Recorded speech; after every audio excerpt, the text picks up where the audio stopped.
Bom. Amém, Jesus. Glória a Deus. Deus é bom demais. Queridos, você que trouxe sua Bíblia, por gentileza, Filipenses capítulo 1, versículo 6. Hoje nós continuamos com o tema Uma Igreja de Discípulos, parte 3. E tem sido uma bênção nós vermos que Deus quer gerar pela graça uma igreja que compreende, que atende o chamado original para ela. Porque a igreja tem um chamado e nós precisamos estar vendo quais são as armas espirituais que o Senhor nos dá para gerar um povo para Ele fiel, cheio de boas obras, gerar um povo com as características do Novo Testamento, não cobrando comportamento, forçando, mas mostrando o que nós podemos tomar posse, nos apropriar em questão de caráter e de relacionamento, para revelarmos o Senhor de uma forma adequada, porque o mundo precisa ver Jesus. E o mundo está carente, não de religião, mas do mover do Espírito através da nossa vida, impactando este mundo, mostrando que Jesus está vivo, com sinais, prodígios, maravilhas e milagres, mas com caráter. Aqui em Filipenses 1,6 diz assim, olha lá, diz: estou plenamente certo, que bom isto, que nós possamos estar assim também. Olha, quando a Bíblia disser algo, não fique dizendo, não. Se ela disse, eu sou assim. Na cruz, Jesus disse, lá em João 19,30, o que ele disse? Está consumado. Então, você tem que ver aquilo que Deus fala de você como algo que você pode tomar posse e comece a confessar que você é aquilo. Eu recebo isso, Pai, e eu confesso que eu sou isso. E Deus se agrada da fé, amados? Olha o que diz ali. Estou plenamente certo de que aquele que começou a boa obra em vós há de completá-la até o dia de Cristo Jesus. Então, nós somos igual a Deus Pai. Nós somos pela graça. Nós somos aqueles que concluem o que começam. Nós não somos daqueles que param no meio do caminho. Lá em Hebreus 10:39 diz que nós não somos daqueles que retrocedem e param, mas daqueles que perseveram e alcançam as promessas. Hebreus 10:39. O que nós temos que ver, amados, é que nós somos aqueles que concluem o que começam. A Bíblia diz em Eclesiastes 7:8, melhor é o fim das coisas que o começo. Então, nós tendemos a melhorar de glória em glória. A cada dia que passa, estamos melhores, mais perto do Senhor, mais íntimos, mais capacitados, porque estamos o quê? Tomando e confessando ter recebido. Veja, amados, tudo no Novo Testamento tem um caráter duplo, Júnior, que é a apropriação do Novo Testamento e a manifestação do Novo Testamento. Então, o que você faz quando você vê uma promessa? Você não fica se culpando quando você compara a tua alma com aquela promessa. Você toma aquilo e confessa pela fé que aquilo é uma realidade. E à medida que você vai crendo e confessando, aquilo vai germinando e aparecendo no seu desempenho. Quando Deus disse para Abraão, você é pai de uma multidão, Ele não comparou o seu desempenho atual com a promessa e disse, Deus falou que eu sou pai da multidão, mas eu não consigo ser para Deus pai de uma multidão. Não, ele dizia, eu sou Abraão, pai de uma multidão. O que? Marcos 11:23-24 diz, se você olhar para o monte e disser para ele, sai daqui e vai para lá, e não duvidar no seu coração, aquilo que você disser será. Isto é o que? A fé que crê, toma posse e confessa a palavra. Não é o poder do pensamento positivo, porque o pensamento positivo é o seguinte, é você tentar fazer aquilo acontecer. Não, nós só estamos confessando o que Jesus Cristo fez na cruz do Calvário. Nós não olhamos para frente e dizemos, isso vai acontecer. Nós olhamos lá para a cruz e dizemos, lá na cruz, Jesus disse assim, certamente pelas suas pisaduras vocês foram curados. Isso é um fato. Deus nos vê curados. Então quando você diz, eu sou curado, eu sou cheio do Espírito Santo, eu sou amado de Deus, você está confessando realidades espirituais invisíveis, você está manifestando a fé, semeando as sementes da promessa que vão germinar e virar fruto. Como Deus se agrada da fé, queridos? E a fé sem obra é morta. Precisamos ter uma fé que toma a palavra, que toma o Novo Testamento, que usufrui do Novo Testamento e que confessa isso mesmo sem ver. Porque se nós primeiro quisermos ver no visível para depois confessar, estou dizendo uma mentira. Como é que estou dizendo que estou curado se meu corpo ainda está com uns sintomas? Veja, estou mentindo. Não, mentir é acreditar na doença, porque acreditar na cura que Jesus fez na cruz do Calvário não é mentira, é fé. A fé está baseada não no que eu vejo, mas no que está escrito. Porque Deus fez na cruz do Calvário invisível. Veja, Deus conclui lá na cruz do Calvário e depois nos ajuda a concluir aqui na terra. Olha, quando nós confessamos a palavra, o diabo diz que você está mentindo. Não, você não está mentindo. Você está semeando semente de fé, você está semeando no Espírito. E como é maravilhoso semear no Espírito. Queridos, nós precisamos ser daqueles que concluem o que começam. A Bíblia diz em Hebreus 10:14 que Deus chama de santos aquele que ele está ainda no processo. A Bíblia diz em Romanos 8:30, gosto muito desse versículo, dá uma olhada para você ver como Deus é um Deus que conclui o que ele faz. Ele conclui. Romanos 8:30, veja lá, é maravilhoso. Deus ele não faz nada pela metade.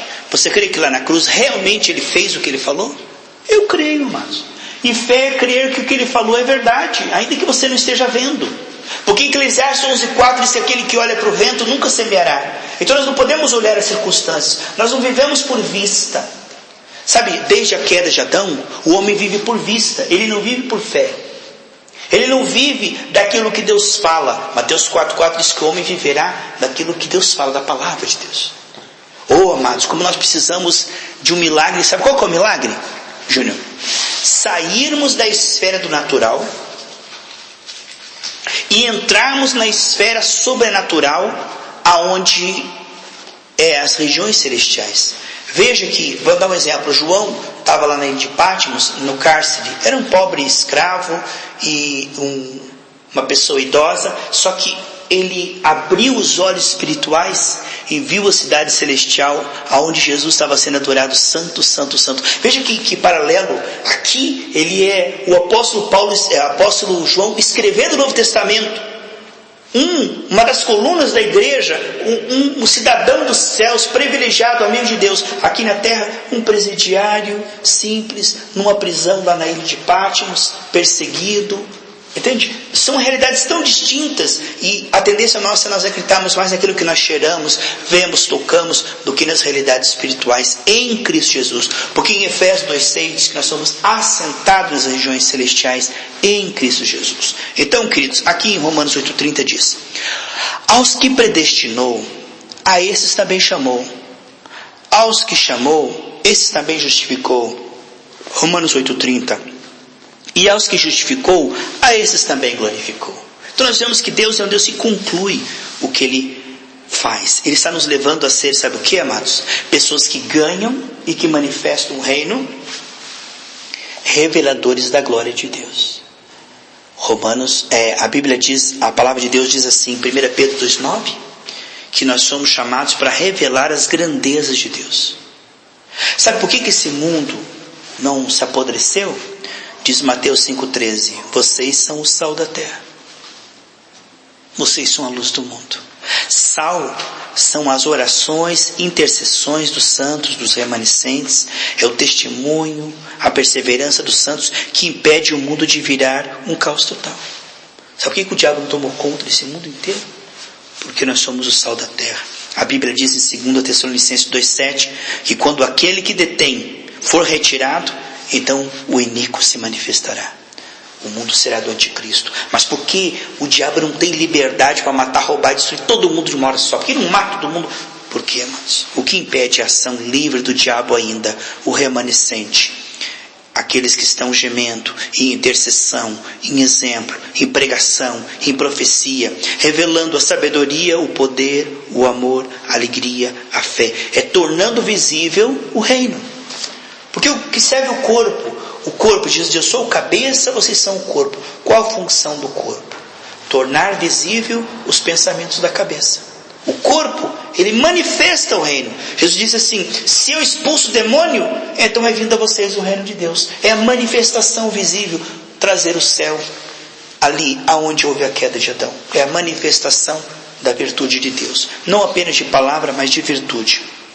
Amados, em Apocalipse 4:1, o Senhor diz assim, vamos pegar lá se você puder, Apocalipse 4:1. É interessante, amados, que desde Adão, a tendência do ser humano é ficar na dimensão da mente, Júnior, da razão. Ali o diabo vence. A esfera do visível, sabe? esfera do visível. Nós podemos nos conformar com isso. Então, Apocalipse 4:1 nos chama para a dimensão sobrenatural.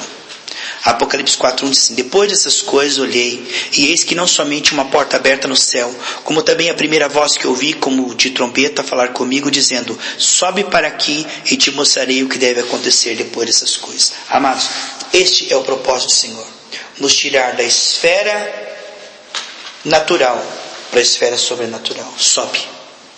Regiões celestiais. A palavra de Deus é regiões celestiais. É o sobrenatural. Nós aqui neste mundo estamos no natural, os efeitos da queda. A palavra de Deus, ela é Espírito e nos leva para a dimensão do Espírito. João 6,63, que a tua palavra é Espírito e vida. João 6,63. Então, o que é a região celestial? Lá onde as coisas decidem e acontecem. Lá onde a verdade é revelada no Espírito. As regiões celestiais é a revelação do Espírito através da palavra. As regiões celestiais, a Bíblia diz no Salmo 119:89, que a tua palavra está firmada para sempre nos céus. Entende? A palavra de Deus, Jesus e também a Escritura.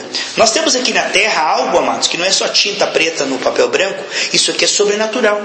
Isso aqui é sobrenatural, essa palavra. Ela é região celestial. Quando você começa a estudar essa palavra, a meditar essa palavra com o coração quebrantado, ela te leva para a dimensão da fé, para a dimensão sobrenatural, para as realidades espirituais encobertas. Isso aqui, ó, está preocupado. Você começa a meditar na palavra, a palavra tem o poder de injetar em você a visão da fé, a mente de Deus e ver as coisas resolvidas. É tremendo o poder da palavra de Deus. Ela criou e agora ela está recriando, é uma nova criação.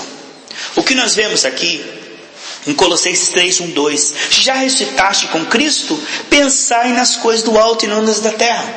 Se eu ficar pensando nas coisas da terra, eu vou ficar preocupado, angustiado, triste, incrédulo. Então eu tenho que começar a ver as coisas como Deus vê. Sabe como é que Deus vê? Deus vê eu e você como capazes, como perdoados, como o corpo de Cristo. E à medida que nós renovamos a nossa mente e começamos a nos ver como Deus nos vê, nós agimos como Davi diante de Golias. A gente vai com coragem, com ânimo, com fé, a gente fala e Deus confirma. Porque o Espírito Santo não é o fazedor. A Bíblia diz que ele é o ajudador.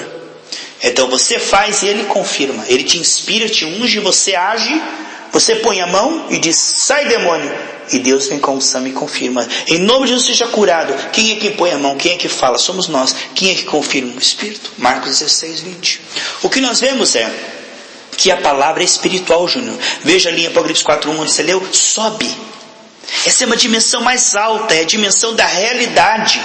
Porque nós estamos aqui na dimensão da mentira, do engano, amados. Do mundo que jaz no maligno. Os efeitos da queda podem ser revertidos através da fé perseverante. Quando Deus diz assim: eu te dei Jericó. Josué chega lá, Jericó estava hermeticamente fechada. Como é que o Senhor deu, Senhor? Está tudo lá. Quer dizer, no visível, Jericó era uma muralha inexpugnável. Mas na palavra de Deus e na comunhão com Deus, Josué já via Jericó caída. E ele começou a rodear e o povo dizia: olha, está ficando louco. E eles adorando e agradecendo que Jericó tinha caído. Eles adorando a Deus porque Jericó tinha caído. Eu olhava do muro e dizia assim: esse povo tomou muito sol na cabeça no deserto, ficou doido. Porque como é que Jericó caiu? Nós estamos aqui. Mas sabe quando você crê no invisível e profetiza o invisível e age baseado no que Deus te falou, Júnior? O visível desmorona diante do invisível. Porque as coisas visíveis não são feitas daquilo que nós vemos. Deus disse: haja luz, entende? Então as coisas visíveis são símbolos, são apenas resultado da palavra. Nós vemos aí o que? A palavra do diabo através da queda e da maldição. Nós vemos efeitos aí, Júnior. Mas quando a palavra de Deus é semeada e ela germina, nós temos os efeitos da vitória de Jesus na cruz do Calvário. A palavra é espiritual e ela tem o poder de nos levar do natural para o sobrenatural. Ela leva o pensamento do natural, Júnior, para o sobrenatural. Qual que é o natural quando está passando problema? Ficar preocupado. Qual que é o sobrenatural? É você crer que aquilo já foi resolvido. Esse é sobrenatural. Não é esforço, não é boa vontade, é milagre. A palavra te tira do império das trevas e transfere você para o reino do amado Jesus Cristo. Isso é um milagre que a palavra de Deus faz.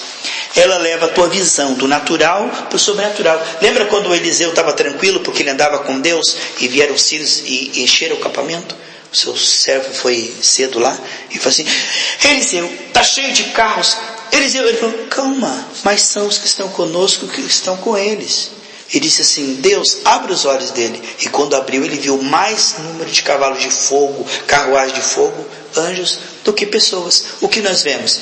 Não estamos em desvantagem, não estamos correndo perigo, não estamos em perigo, não estamos em escravidão. O diabo quer que nós criemos nisso. Sabe o que o diabo faz através das circunstâncias? Você está em desvantagem, você está em perigo, você está desamparado. É isso que ele quer que você acredite. Todo o trabalho do diabo é: você não vai conseguir. E todo o trabalho da palavra é nos levar à realidade. Deus está com você, você é mais que vencedor. Você pode tudo naquele que te fortalece. Então, são realidades que disputam nossa atenção. Na arena da razão, nós somos mais miseráveis dos homens. No reino do Espírito, nós somos aqueles que fazem a história para a glória do Senhor. Por isso que diz Zacarias 4:10: não despreze os pequenos começos. Sabe o que você está vendo no visível? Não é tudo o que você vai ser. Não é porque você não tem que nunca você vai ter. O que você está vendo no visível? Davi no pasto. Como é que Deus vê Davi? Traz lá aquele menino lá que ele vai ser o novo rei, Samuel. Veja. Então Deus, ele vê, não vê como homem. Deus vê você, o teu potencial no espírito e aquilo que ele vai fazer na sua vida. Ele olha para a prostituta e diz: missionária. Veja, é isso que Deus vê. E Deus muda do natural para o sobrenatural nossas emoções. Qual é o natural da emoção quando nós somos perseguidos? Ficar com raiva, com ódio, magoados, abalados, não dormir de noite. O que Estevão fez quando estava sendo apedrejado? Pai, ele viu os céus abertos. Aí está. Ele conseguiu ver a região sobrenatural. Porque eu te digo, você não conseguirá ter fé se você não ver o sobrenatural no espírito. Sabe por quê? Porque no natural tudo diz que não, tudo que diz que não, tudo diz que não. Ué. Então, quando Estevão viu Jesus de pé receber, agora tudo fica insignificante. Aí ele olha para os seus inimigos que estão tacando pedra: Senhor, perdoa eles, porque eu quero que eles vão para onde eu estou indo. Quer dizer, quando você vê o sobrenatural, quando você tem os seus olhos espirituais abertos, você consegue ver os seus problemas como menor do que você. Porque lá em Efésios 1, 22, 23, diz que Deus sujeitou tudo aos pés da igreja. Mas nós não vemos isso sujeito, nós vemos isso sobre nós esmagados em nossa desvantagem, e aquilo bem maior do que nós. Certo? Então, Deus leva as nossas emoções para o sobrenatural, as nossas atitudes passam a ser sobrenaturais. A atitude de um homem pode levantar 100 quilos, 200 quilos, mas a ação de um homem espiritual, o que pode fazer? Lembre-se de soldados que conseguiram um homem só matar 400. Como pode isso? Como pode pegar 300 raposas? Como é que um homem pode pegar 300 raposas como Sansão? Quer dizer, o que nós vemos ali é ações sobrenaturais, atitudes sobrenaturais e também decisões sobrenaturais. Por quê? Tudo pende para nós cedermos à tentação. O natural é o hormônio, é a situação, tudo envolve para quê? Para tomar decisões erradas. Tudo coopera com o caos. Tudo coopera com a ira, com a sensualidade. Veja a internet, as roupas das meninas hoje em dia. Tudo coopera com o quê? Com decisões erradas. Mas quem anda na dimensão sobrenatural, ele consegue tomar decisões baseadas no eterno. Por exemplo, a nossa vida aqui na terra é um segundo comparado com a eternidade. Não vale a pena, o pecado não vale a pena nós trocarmos a glória de Deus por um prato de lentilhas. Certo? Aquele prazer ali comparado, né? Quando José viu, e a mulher falou assim: só estou eu aqui, só estou patroa, se você fizer sexo comigo, você vai ter uma certa desvantagem, ninguém vai saber, ninguém vai ver. Ele falou assim: Deus está vendo como é que eu vou quebrar minha comunhão com ele. Veja, essa comunhão que Daniel tinha na Babilônia, veja você como escravo, e você consolar uma nação toda, e você impactar uma nação toda. Veja o livro de Daniel, um homem que impactou toda a sua geração. Por quê? Porque ele viu o invisível. Que diz lá em Hebreus 11, que todos aqueles que impactaram a geração foram homens que viram o invisível. Foram homens que tinham uma conexão com o sobrenatural, que dava a eles um desempenho sobrenatural e uma visão da eternidade, uma visão de isso aqui vale mais que isso aqui. Quem não tem eternidade só pensa no momento: isso é gostoso, vou fazer. Ele pensa no temporário. Mas aquele que ele anda no sobrenatural, ele teme a Deus, porque ele fala: Deus é melhor que tudo isso. Ele compara aquilo com Deus e diz, não, Deus é melhor. Mas se você não tem esse parâmetro, você diz, isso aqui é a única coisa que eu tenho. Entre ir para a igreja e fazer sexo num motel escondido, eu prefiro isso. Entende? É claro que é melhor do que a religião. Agora, quando você tem esse andar com Deus e Deus consegue levar você, leva-me à sala do trono. Eles não apenas no átrio, eu quero entrar no Santíssimo. Ou seja, tem gente que ele chega aqui no átrio, Júnior. Ele está ali, ele olha, aí ele olha o penteado da irmã, ele olha, sai, vê o microfone, aí vê que desafinou, a gravata não combina com a camisa. Ele fica no átrio. Mas quando ele consegue ir para a dimensão sobrenatural e perceber a Deus, ali ele recebe fé e a sua mente é mudada. Por isso que diz Hebreus 9:9, Júnior, que as repetições religiosas, os rituais na igreja não aperfeiçoam o homem. O que significa? Quando eu estou distraído com o que eu estou falando, com o que eu estou fazendo, quando eu estou distraído com o culto, com a criança, com aquilo, sabe o que acontece, amados? Eu não entro na dimensão sobrenatural, eu não exercito o meu espírito. Sabe o que o diabo quer? Nos manter na frequência da mente e da razão. Qual o desejo do Senhor, Júnior? Nos levar para a dimensão do espírito. A Bíblia diz, em Gálatas 6:8, que aquele que semeia no Espírito, colherá vida e paz. Como é que você vai semear no Espírito? Você tem que usar as armas do Espírito. A oração, a adoração, o estudo da palavra. Agora, isso faz sentido? No primeiro momento não faz sentido. Sabe por quê? Quando eu disse para Naamã, mergulha 7 vezes naquele rio, para ele não fazia sentido, o que ele queria era a cura. Mas a água significa o que, amados? A palavra. O que nós podemos ver é o quê? Que coisas que parecem que não tem sentido, quando você põe em prática, elas funcionam. Lá em Provérbios 4, se você estiver enfermo e começar a estudar a Bíblia, e ler a Bíblia, estudar a Bíblia com o coração quebrantado, o teu corpo vai sarar. Agora, tem lógica isso? Você fala isso com uma pessoa, fala, eu não tenho que estudar a Bíblia, filho não é nada para ninguém, papel aceita tudo, pastor é tudo mentiroso, eu não quero saber de igreja. Quer dizer, ele rejeita a solução porque ele parece medíocre. Quando olharam para Jesus, sabe o que eles disseram? Esse filho de carpinteiro. Então, quer dizer, eles desprezaram por causa da aparência. Você está entendendo? Só olha para ele e fala, esse é pastor, é só ladrão, é só um povo doido. Eles não conseguem ver além da aparência. Eles não têm olhos para ver. Veja, aquele homem que olhou para Jesus e disse, você está na mesma condenação que nós, desce da cruz, nós queremos em ti. Ele só via ali mais um condenado. O outro olhou e falou assim, olhou e viu um rei, e falou assim, lembra de mim quando você entrar no teu reino. E ele viu um reino, sabe o que ele recebeu? Jesus disse, hoje mesmo estarás comigo no reino. Você vê um reino, você recebe um reino. Você vê apenas um monte de pecadores se reunindo no meio de um pastor ladrão, sabe o que você recebe? Nada. Aí está, você só recebe o que você vê. Lembra que Elias falou para Eliseu? Você só recebe o que você vê. Se você me vê subindo, você recebe. Jesus, se você ver o que Jesus Cristo fez na cruz do Calvário, você recebe. E sabe como é que você vai ver, amados? Sabe como é que você entra, permanece e cresce na dimensão sobrenatural? Usando as armas espirituais. Você não pode entrar na dimensão espiritual no Facebook o dia inteiro. Sabe por quê? Porque você está na frequência da razão, da mente, dos olhos. Mas se você exercitar o teu espírito em oração, em adoração, em intercessão, em estudo da Bíblia, ouvindo, porque quando você está ouvindo a Bíblia, você não está ouvindo algo natural, você está ouvindo algo sobrenatural. É algo do céu. E junto com a palavra de Deus vem virtude, que tira você do natural e leva você para o sobrenatural. A palavra de Deus, ela é espírito vivificante.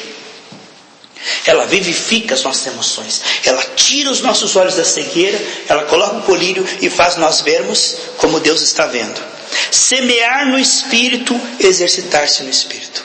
A Bíblia diz em Romanos 8,13 que se pelo espírito nós mortificarmos as obras do corpo, nós viveremos. Sabe, não é pelo esforço, não é pela boa vontade. Se pelo Espírito, aonde que está o recurso, Júnior, para você ver? Aonde é que está o recurso para você crer? Aonde é que está o recurso para você se desempenhar e fazer as mesmas obras e maiores? No teu Espírito. Sabe que a última coisa que o diabo quer é que você vá e permaneça na dimensão do Espírito. Ele quer que você fique na arena da razão, do pensamento, do visível, olhando os problemas, chorando as pitangas, batendo a cabeça na parede, se fazendo de coitadinho. É isso que ele quer. Ele não quer que você entre e use as armas do Espírito, mas sim a armadura da religião de Saul. Isso não resolve nada. Então, uma igreja de discípulos são pessoas que estão conectadas com o sobrenatural, usando armas que aparentemente insignificantes. Adoração, intercessão, oração, comunhão com os santos, estudo da palavra, ouvindo a palavra. Isto é, impondo as mãos, profetizando a palavra. Isso são armas rejeitadas pelos desprezadores, mas que quando colocadas em prática e perseveram, dá certo. Porque são armas espirituais que Deus nos deu, eficazes em Cristo Jesus para a destruição de fortaleza. São armas eficazes. Só que não adianta você ter a arma e não usar a arma. Deus quer que hoje nós andemos no Espírito. Andar no Espírito e não cumprireis as concupiscências da carne. Guarde essa palavra no seu coração. Nós vamos continuar aqui, mas na gravação eu quero concluir com isso. O visível mostra o que é temporário. O invisível mostra o que é eterno. Essa mesa que eu estou aqui, daqui uns 500 anos, provavelmente já terá sido tudo devorado e destruído. Daqui a 1000 anos. Só que os anjos daqui a 1000 anos, 2000 anos, 3000 anos terão. O espiritual ele continua. Não envelhece, não cria ferrugem. Então o espiritual é visto como visagem, como imaginação, como loucura. Você falar que viu um anjo, cara, tá louco. Mas o reino espiritual ele é mais real do que o natural. É a queda de Adão que fez nós acreditarmos mais no material do que no espiritual. Você fala assim, eu vi um carro azul. Você fala, viu? Tá lá, eu estou vendo também. Agora assim, eu vi um anjo passar. Esse aí tô precisando de gardenal. Porque anjo não existe, o espiritual não existe, ninguém vê o espiritual, ninguém crê. Quer dizer, o diabo ridiculariza o sobrenatural, o espiritual, porque ele quer que nós chamamos isso de loucura. Ele quer que a gente chame isso de doideira. Mas o espiritual ele existe. E Deus revela as coisas que os olhos não viram. Não subiu o coração do homem, Deus revela àqueles que o amam. Amém? Nós vamos continuar aqui. Eu vou concluir aqui essa mensagem em nome de Jesus.